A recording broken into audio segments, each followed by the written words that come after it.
Have you ever wanted to learn to DJ? Have you seen videos or been to clubs and been like, hey, this looks easy, I want to do that? So you buy the equipment and realize, oh man, this is wizardry.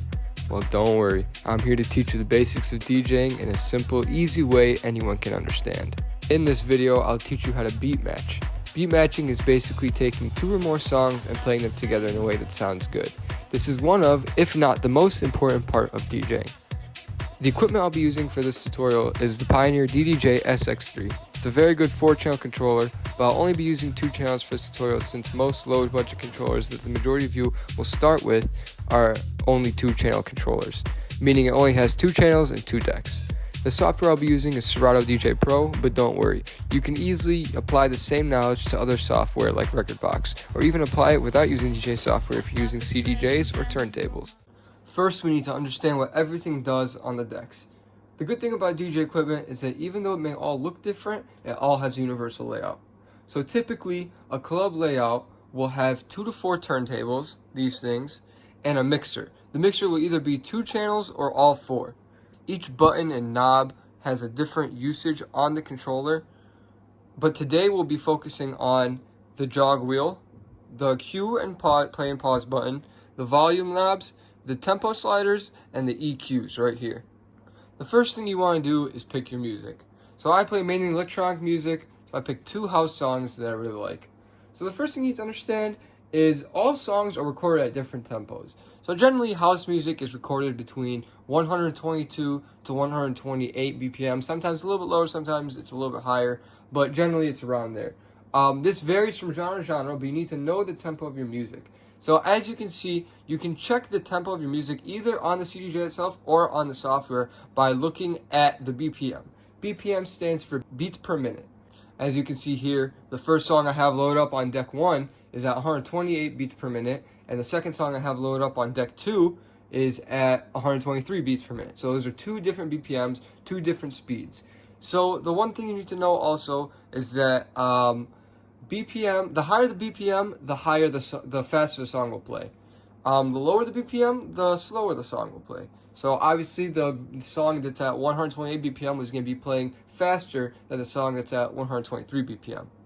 So what you want to do when 2 songs BPM don't match is you will want to match them together. So I'm going to go to the deck 2 and I'm going to match it with the deck 1. So deck 2 is at 123 BPM. So I'm going to take the tempo slider and I'm going to bring it down until I hit 128 BPM. I don't want to do 128.1 or like 127.9. It doesn't make a big difference, but you always want to be exact on the 128. So after you do that, you will see that since they're both at the same tempo, if you align them right, they will play at the same speed and sync up. Now, if we were playing, I could bring up the second song, and if I matched it right, since they're both BPM, they'd both sync up. But it would not sound good because the mix, the frequencies of the mix would be clashing. And this has to do with your EQs. So on almost all DJ controllers, you get 4 EQ knobs. You get this one, this one, this one, and this one. And they all do a different thing. We're only going to focus on these 3. So the top one handle is the high frequency EQ knob, aka your drums, tops, hats, stuff like that. The middle knob is the mid frequencies EQ. So this handles things like your vocals, claps, and instruments focus on the mid range. The bottom knob right here is your low end EQ. So this has to do with things like bass and kick. So when you're beat matching, one thing that's very important is that you never want the low end of 2 songs to be going at the same time because the sounds will clash and the mix will sound bad. So what you want to do is, let's say for example I have this song playing right now and I want to bring this song on deck 2 in. What I'm going to do first is kill the low end of the song on deck 2, because if I'm playing live, this song on deck 1 is going to be the low end, everything is going to be normal and it's going to be playing to the crowd. But this song's not in yet, so I'm going to turn the low end down so that they don't clash when I bring them in. So remember, so if I bring it in, let's turn this down. If I, let's align the kicks, align 1, 2, 3, 4, bring it in. I'm gonna adjust this, and if I want to bring this in like this, you'll hear the second song like that. So So right now, the deck 2 low end is not interfering with deck 1. But if I turn it up, now what you're seeing is, this is why this is bad, because even though there's no bass going on, both kicks are going on, and both kicks are interfering with each other, and they're trying to find space in the mix, when in reality, either deck 1 should be turned off to let deck 2's kick, come up kicking bass, or deck 2 should be turned off, so deck 1 can have room to breathe for the low end, if that makes sense.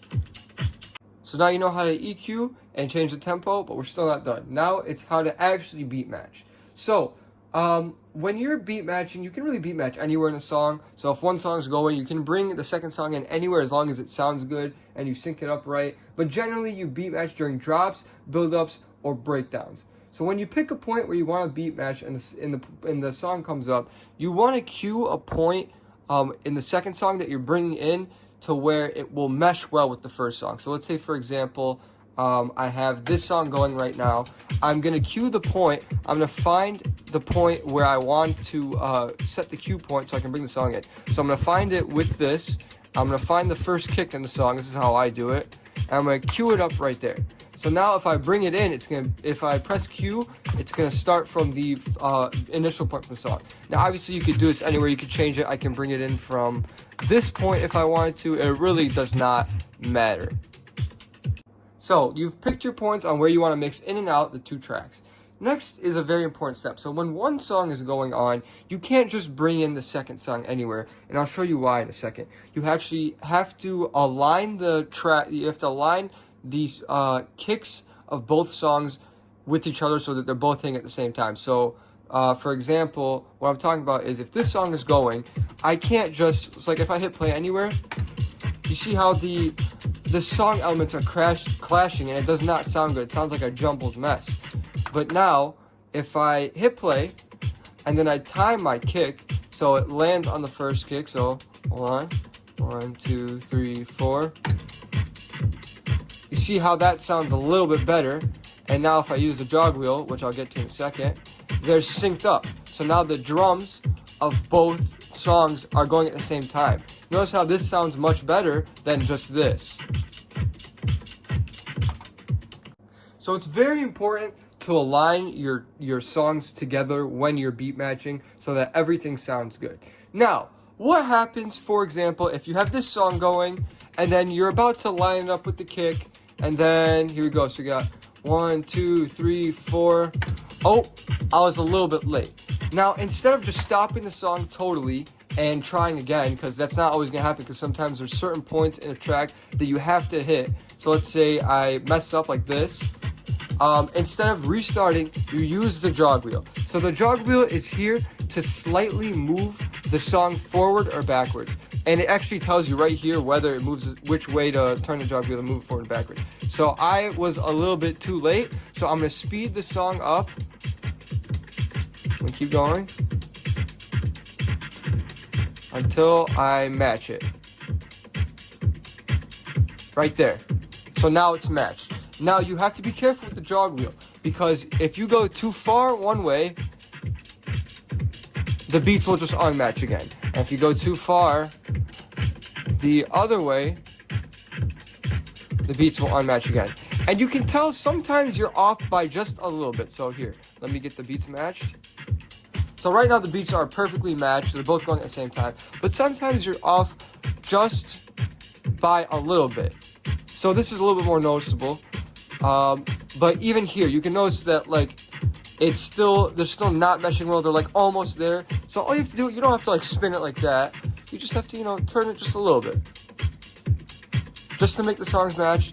And then there you go. Now you're beat matching two songs together, and they're going at the same time. Now the final step is putting everything you've learned and actually doing it. So there's going to be eventually a point in your set or in your song where you need to mix in and out of a track. So all you need to do is just take everything you've learned and just actually put it together, and it should sound good. I'll show you an example of what a good beat match and mix in and out sounds like right now.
So there you go. It's as simple as that. Now it's going to take some time for you to get very good. When I first started, it took me a week to learn beat matching, but even though I learned it in only a week, which was pretty fast, it took me a long time to master the art of it. So always practice and keep getting good at beat matching, because there's so much you can do with it, and anyone can beat match. But if you practice and keep going with it, you can get very good at making everything sound crazy good. So I hope you enjoy and I hope you learned something for this. Don't forget to check out my other content like mixes, my music, and my radio show.